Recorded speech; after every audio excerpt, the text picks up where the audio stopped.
Adanya kiai, aneh jadi kiai. Bisa ceramah berapa kali untuk pulang haji jadi kiai juga. Ini luar biasa ini. Saya mohon maaf, bukan menyombongkan diri sama sekali. Saya subhanallah beberapa kali ketemu dengan orang-orang kiai. Kiai ini, saya kalau ketemu, subhanallah seperti kalau antum ahli listrik misalnya. Kemudian ada orang datang ngobrol masalah listrik, dia nggak ngerti. Kiai itu nggak sembarangan. Kalau gus-gus ya masuk akal itu, tapi kalau kiai enggak lah. Kiai itu simbol yang tidak sembarangan gitu loh. Kalau mau cari pendawa yang aneh-aneh kan bapak yang aneh-aneh itu. Mana wudhu rukunnya 2 siapa? Kan bapak itu. Oh itu ada ulama ini ulama itu. Pikirannya bicara di depan orang-orang budaya semua, baru bapak yang ngerti bahasa Arab gitu. Enggak gitu pak, enggak begitu. Bapak kalau berdakwah begitu, berdakwah di sana di orang yang belum tahu huruf hijaiyah itu, baru bapak jadi paling hebat. Gus Zaini habis-habisan merosting Al-Ustadz Khalid Basalamah, karena Ustadz Khalid Basalamah ini nyerempet mengkritik kiai, katanya yang ketemu dengan beliau itu rata-rata ya nggak layak lah gitu ya disebut atau dipanggil kiai, karena kalau bicara agama katanya nggak nyambung gitu ya. Dan hal ini menjadi bulan-bulanan Gus Zaini ya, dimana Gus Zaini ini tidak sepakat dengan pernyataan daripada Ustadz Khalid Basalamah. Nah sebenarnya gini ya teman-teman, dalam hal ini mohon maaf ya Gus Zaini, saya lebih setuju dengan apa yang disampaikan oleh Ustadz Khalid Basalamah. Karena memang itu ya fakta yang tidak bisa diabaikan.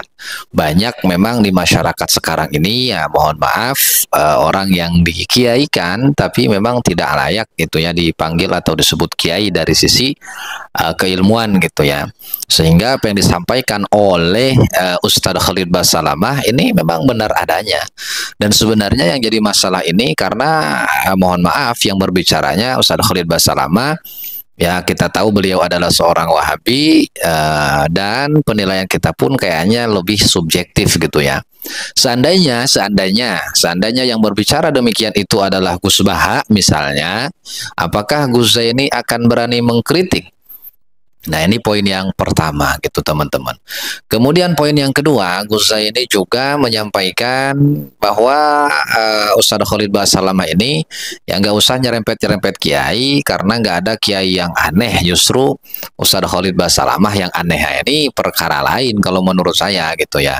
Adapun misalnya Ustadz Khalid Basalamah itu layak atau tidak dipanggil Ustadz, ya tergantung siapa yang melihat, siapa yang menilai, tergantung perspektif dari sisi mana kita menilai daripada Ustadz Khalid Basalamah ini. Mungkin ya menurut Wahabi di Indonesia pada umumnya ya Ustadz Khalid Basalamah ini sangat layak dipanggil Ustadz, bahkan dipanggil Mujaddid pun ya, atau pembaharu Islam, kemudian juga dipanggil Mujtahid, mungkin ya layak kalau untuk kelompok Salafi Wahabi kan begitu.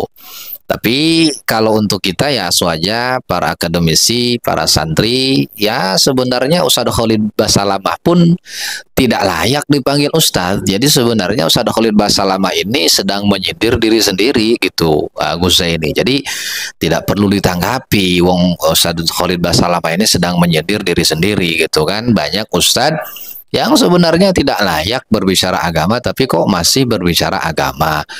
Ya dipanggil Ustadz padahal mohon maaf keilmuannya ya tidak sampai ke derajat mubtadi gitulah ya. Jadi dalam hal ini ya mohon maaf Gus Zaini, sebenarnya antum ini menghabiskan energi, menghabiskan waktu saja ketika mengkritik atau merosting ya Ustadz Khalid Basalamah. Jadi penilaian yang subjektif menurut saya gitu ya, karena memang itu fakta di lapangan. Adapun persentasenya mungkin ya 0, sekian persen ya, tapi ada itu, nggak bisa dibantah, itu ada kiai yang memang tidak layak. Ya diantaranya orang yang mengkritik atau orang yang nyinggung itu gitu kan, Ustadz tapi tidak layak sebenarnya dipanggil Ustadz gitu. Wallahu a'lam.